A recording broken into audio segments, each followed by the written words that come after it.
ಪ್ರಿಯ ವೀಕ್ಷಕರೇ ನಮಸ್ಕಾರ. ನಾನು ನಿಮ್ಮ ಹಸಿರು ಶಾಲ್ ಚಂದ್ರಣ್ಣ. ಇವತ್ತಿನ ದಿವಸ ಬಹಳ ವರ್ಷಗಳ ಅಂದರೆ 2002ನೇ ಇಸ್ವಿಯಿಂದ ಇವರೊಂದು ಪ್ರಯತ್ನ ಮಾಡ್ತಾಯಿದ್ರು. ಈಗ 2025ನೇ ಇಸ್ವಿಗೆ ಬಂದೈತಿ. ಆ ಪ್ರಯತ್ನದಿಂದ ಫಲ ಏನು ಸಿಕ್ಕತಿ ಏನನ್ನೋದ ನಮ್ಮ ದಾವಣಗೆರೆ ತಾಲೂಕು ಅಧ್ಯಕ್ಷರಾದಂಥ ನಮ್ಮ ವಿಶ್ವನಾಥ ಅಣ್ಣರು ಇದ್ರ ಬಗ್ಗೆ ಈ ಚಾನಲ್ಗಳು ತೆಗೆದ್ರ ಬಗ್ಗೆ ಭಾಳ ಸಲ ಪ್ರತಿಭಟನೆ ಮಾಡಿದ್ದಾರೆ. ಆ ಪ್ರತಿಭಟನೆ ಯಾವ ಥರ ಇತ್ತು ಏನು ಅವ್ರ ಬಗ್ಗೆ ಈ ಚಾನಲಿನ ಬಗ್ಗೆ ಅಷ್ಟು ವಿಚಾರನ ಹೇಳ್ತಾರೆ. ಈಗ ನಮಸ್ಕಾರ ಅಧ್ಯಕ್ಷರೇ.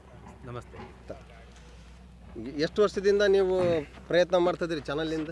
ಸುಮಾರು 20 ವರ್ಷದಿಂದ ಹೋರಾಟ ಮಾಡ್ತಿದ್ದಾರೆ. ಸುತ್ತಮುತ್ತ ಹಳ್ಳಿಯರ ಗಂಗನರಸಿ, ಗುತ್ತೂರು, ಅಮರಾವತಿ, ಕೋಡಿಹಳ್ಳಿ ಮತ್ತು ಹರಿಹರಕ್ಕೆ ಹರಿಹರ ತಾಲೂಕಿನಿಂದ ಬರುವಂಥ ಹಳ್ಳಿಗಳಲ್ಲಿ ಎಲ್ಲರೂ ಸೇರಿ ಹೋರಾಟ ಮಾಡ್ತಿದ್ರು.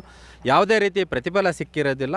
ಇವತ್ತು ಮಾರ್ಚ್ 5ನೇ ತಾರೀಕಿನಿಂದ ಹಿಡಿದು ಈ 25ನೇ ತಾರೀಕು ನಾವು ಒಂದು ನಿರ್ದಿಷ್ಟ ಹೋರಾಟದಿಂದ ಇವತ್ತು ನಮಗೆ ಪ್ರತಿಫಲ ಸಿಕ್ಕಿದೆ.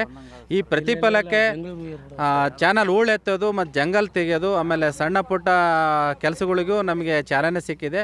ಇದು ಕೊನೆಯವರೆಗೂ ಒಂದು ಹೋರಾಟಕ್ಕೆ ನಮಗೆ ಪ್ರತಿಫಲ ಸಿಕ್ಕಿರೋದ್ರಿಂದ ಇವತ್ತು ಇಟ್ಟಚ್ಚಿಯ ಸದ್ದು ಕೇಳೈತಿ. ಇಟ್ಟಚ್ಚಿ ಸದ್ದು ಕೇಳಿರೋದ್ರಿಂದ ಇದರಿಂದ ನೂರಾರು ರೈತರು ಪ್ರತಿಫಲ ಇದೆ ಮತ್ತು ಗ್ರಾಮಸ್ಥರ ಪ್ರತಿಫಲ ಇದೆ, ರಾಜಕೀಯದವರು ಪ್ರತಿಫಲ ಇದೆ. ರಾಜಕೀಯದವರು ಪ್ರಭಾ ಮೇಡಮ್ ಅವರು ಬೆಂಕಿನಗರ ಮತ್ತು ಸುತ್ತಮುತ್ತಲಿಗೆ ತಡೆಗೋಡೆ ನಗರಸಭೆಯವರು ಕಸ ಹಾಕೋದ್ರಿಂದ ಅಲ್ಲಿ ಚಾನಲ್ ಒಂದು ಸುಮಾರು ಹೂಳು ತುಂಬ್ಕೊಂಡ್ರಿಂದ ನೀರು ಹಿಂದಿನ ಕೊನೆ ಭಾಗ ರೈತರಿಗೆ ನೀರು ಬರ್ತಿದ್ದಿಲ್ಲ. ಅದಕ್ಕೆ ಈಗ ಒಂದು 15 ದಿನದ ಕೆಳಗೆ ಪ್ರಭಾ ಮೇಡಮ್ಮರು ಅಲ್ಲಿ ಶಾಶ್ವತ ತಡೆಗೋಡೆ ನಿರ್ಮಿಸುವುದಕ್ಕೆ ಒಂದು ಆದೇಶ ಕೊಟ್ಟಿದ್ದಾರೆ, ಒಂದು ವಾಗ್ದಾನನೂ ಕೊಟ್ಟಿದ್ದಾರೆ. ಅದು ಇವತ್ತೆಲ್ಲ ನಾಳೆ ಅದು ಚಾಲನೆ ಆಗುತ್ತೆ. ಮತ್ತು ನೀರಾವರಿ ಇಲಾಖೆ ಧನಂಜಯ ಮತ್ತು ಕೃಷ್ಣಮೂರ್ತಿ ಅವರು ಒಂದು ಮನವಿ ಸಲ್ಲಿಸಿದ್ರು. ಯಾವುದೇ ರೀತಿ ಪ್ರತಿಫಲ ಸಿಕ್ಕಿರೋದಿಲ್ಲ.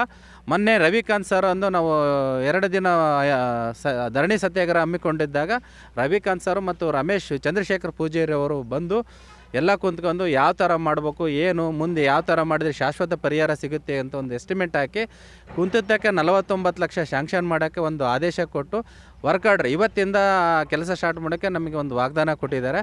ಮತ್ತು ನಮ್ಮ ಸಚಿವರು ದಾವಣಗೆರೆ ಜಿಲ್ಲೆಯ ಸಚಿವರಾದ SS ಮಲ್ಲಣ್ಣನವರು ಈ ವಿಚಾರನ ಅವ್ರಿಗೆ ಒಂದು ಪ್ರಸ್ತಾಪ ಮಾಡಿರೋದ್ರಿಂದ ಆಯಿತು, ನನ್ನಿಂದ ಏನು ಸಾಧ್ಯ ಆಗುತ್ತೋ ಅಷ್ಟು ನಿಮಗೆ ಅನುಕೂಲ ಮಾಡಿಕೊಡ್ತೀನಿ, ಸಹಕರಿಸ್ತೀನಿ ಅಂತಂದು ನಮ್ಮ ಸಚಿವರು ಹೇಳಿದ್ದಾರೆ. ಈಗ ನಮ್ಮ ಸಚಿವರು ಒಂದು ಭರವಸೆ ಮತ್ತು ಚಂದ್ರಶೇಖರ್ ಪೂಜಾರಿ ಮತ್ತು ರವಿಕಾಂತ್ ಸರ್ ಭರವಸೆ ಮೇಲೆ ಇವತ್ತಿಂದ ನಾವು ಇಲ್ಲಿ ಇಟ್ಟಚ್ಚಿಯ ಸೆದ್ದು ಕೇಳ್ತಿದೆ. ಇಲ್ಲಿಂದ ಕೊನೆ 26 ಕಿಲೋಮೀಟ್ರ್ವರೆಗೂ ಇದೇ ರೀತಿ ಕೆಲಸ ಸುಗಮವಾಗಿ ನಡೆಯಲಿ ಎಂದು ಸುತ್ತಮುತ್ತಲಿನ ಗ್ರಾಮಸ್ಥರು ಏನು 26 ಕಿಲೋಮೀಟ್ರ್ ಅಕ್ಕಪಕ್ಕದ ಯಾರ್ಯಾರು ಗ್ರಾಮಸ್ಥರು ಹಳ್ಳಿಗಳು ಬರ್ತೇವೋ ಎಲ್ಲರೂ ಸಹಕರಿಸಿದರೆ ಮಾತ್ರ ಇವತ್ತು ನಮ್ಮದು ಹೋರಾಟಕ್ಕೆ ಪ್ರತಿಫಲ ಸಿಗುತ್ತೆ. ಯಾವುದೇ ರೀತಿಯ ಮುಜುಗರ ಮತ್ತು ದ್ವೇಷ ಅಸೂಯೆಯನ್ನು ಎಲ್ಲ ಬಿಟ್ಟು ನಮ್ಮ ರೈತ ಅನ್ನೋದೊಂದು ಭಾವನೆ ಇಟ್ಕೊಂಡು ಎಲ್ಲರೂ ಸಹಕರಿಸಿದರೆ ನಮಗೆ ಒಂದು ಪ್ರತಿಫಲ, ನಮ್ಮ ಹೋರಾಟ ಪ್ರತಿಫಲ ಸಿಗುತ್ತೆ ಅನ್ನೋದು ನಮ್ಮ ವಿಶ್ವಾಸವನ್ನು ವ್ಯಕ್ತಪಡಿಸ್ತೇನೆ. ಈಗ ಇದ್ರ ಬಗ್ಗೆ ನಮ್ಮ ಬಸವರಾಜಪ್ಪನವ್ರು ಹೇಳಿ ಮಾತಾಡ್ತಾರೆ.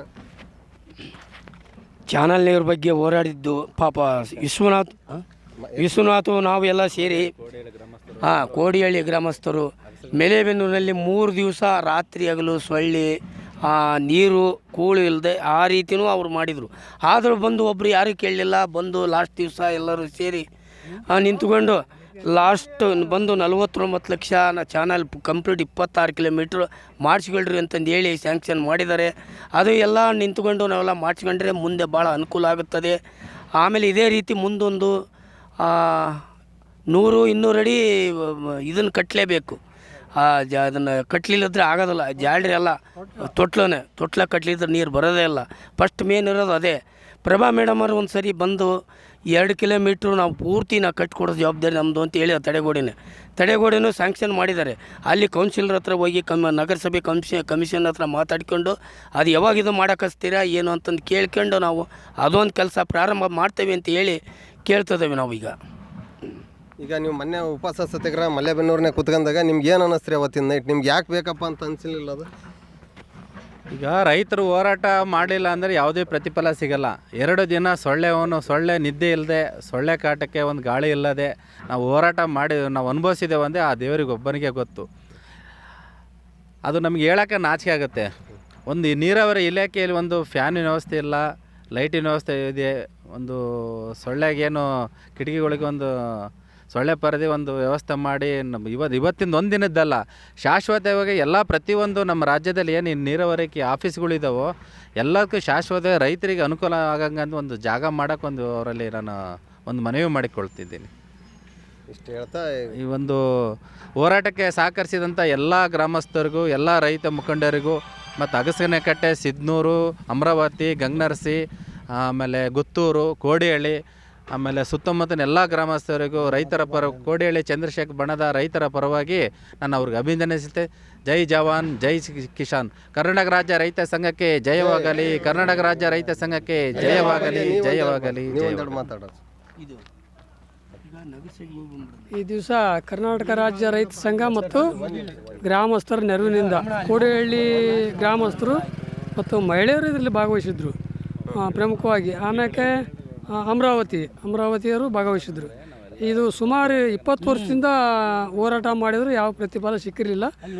ಕರ್ನಾಟಕ ರಾಜ್ಯ ರೈತ ಸಂಘ ಮತ್ತು ಗ್ರಾಮಸ್ಥರ ನೆರವಿನಿಂದ ಇವತ್ತು 49 ಲಕ್ಷ ರೂಪಾಯಿ ಶಾಂಕ್ಷನ್ ಮಾಡಿದ್ದಾರೆ. ಆ ಶಾಂಕ್ಷನ್ ಮಾಡಿರ್ತಕ್ಕಂಥ ಅಧಿಕಾರಿಗಳು ನಾವು ಕೃತಜ್ಞತೆ ಹೇಳ್ಬೇಕಾಗತ್ತೆ. ಹಾಗಾಗಿ ಈ ಕೆಲಸ 26 ಕಿಲೋಮೀಟ್ರು ಸುಮಾರು ಬೆಳಕೇರಿಯವರೆಗೂ ತೆಗಿಬೇಕು. ಆಮೇಲೆ ಅಲ್ಲಲ್ಲಿ ಕೆಲವು ಗೇಟ್ಗಳು ಅಲ್ಲಿ ಲೀಕೇಜ್ ನೀರು ಭಾಳ ಲೀಕ್ ಆಗ್ತೈತಿ. ಹೂಳು ತೆಗೆದ ನಂತರ ಆ ಲೀಕೇಜ್ ಎಲ್ಲೆಲ್ಲಿ ಆಗ್ತದೆ ಅಲ್ಲಿ ಗೇಟ್ ಎಲ್ಲಿ ಅಳವಡಿಸ್ಬೇಕು, ಎಲ್ಲಿ ಫೋಲ್ ಆಗ್ತದೆ ಆ ನೀರನ್ನು ಅಲ್ಲಿಗೆ ಬಂದ್ ಮಾಡಿದರೆ ಇಲ್ಲಿಗೆ ನೀರು ಮುಟ್ಟೋಕ್ಕೆ ಸಾಧ್ಯತೆ ಐತಿ. ಹಾಗಾಗಿ ನಾವು ಚಂದ್ರಶೇಖರ್ ಪೂಜಾರವರು ಇದಕ್ಕೆ ತಮ್ಮ ಇದನ್ನು ವ್ಯಕ್ತಪಡಿಸಿದ್ರು. ಅವ್ರಿಗೂ ಸಹ ನಾವು ಕೃತಜ್ಞತೆ ಹೇಳ್ಬೇಕೈತಿ. ಆಮ್ಯಾಕೆ ನಮ್ಮ ಅಧ್ಯಕ್ಷರು ಹೇಳ್ದಂಗೆ ನಮ್ಮ ಜಿಲ್ಲಾ ಮಂತ್ರಿಯವರಾಗಿರ್ತಕ್ಕಂಥ ಎಸ್ ಮಲ್ಲಿಕಾರ್ಜುನ್ ಅವರು ಕಾಣಬೇಕು ಅಂತ ಅವ್ರ ನೇತೃತ್ವದಲ್ಲಿ ನಾವು ವ್ಯವಸ್ಥೆಯನ್ನು ಮಾಡಿದ್ದೇವೆ. ಇವತ್ತು ನಾಳೆ ಭೇಟಿ ಮಾಡ್ತೇವೆ ಅಂತಕ್ಕಂಥ ಮಾತನ್ನು ಹೇಳ್ತಾರೆ. ಇನ್ನೊಂದಪ್ಪ ವಿಶೇಷ ಏನಂತಂದರೆ, ನಮ್ಮ ಕರ್ನಾಟಕದಲ್ಲಿ ಎಷ್ಟೋ ಭಾಗದಾಗ ಎಲ್ಲ ಚಾನಲ್ಗಳು ಹೂಳು ತುಂಬಿರೋದು ಸರ್ವೇ ಸಾಮಾನ್ಯ ಆಗೈತಿ. ಎಲ್ಲಿ ಕೊನೆಯ ಭಾಗಕ್ಕೆ ನೀರು ತಲುಪಲ್ಲೋ ಅಲ್ಲಿಗೆ ತಲುಪ್ಸೋ ಅಂಥದ್ದು ಯಾವುದೇ ತಾಲೂಕಾಗಿರಲಿ ಅದನ್ನು ಮಾಡಲೇಬೇಕಾದಂಥ ಕರ್ತವ್ಯ ಒಬ್ಬರು MLA ಆಗಿರ್ತೈತಿ. ಇನ್ನೊಂದು ಏನಪ್ಪ ಅಂತಂದರೆ, ನೂರಾರು ಕೋಟಿ ಸಾವಿರಾರು ಕೋಟಿನ ಯಾವುದಕ್ಕೂ ಇನ್ವೆಸ್ಟ್ಮೆಂಟಿಂಗ್ ಮಾಡ್ತಾಯಿರ್ತೀರಿ.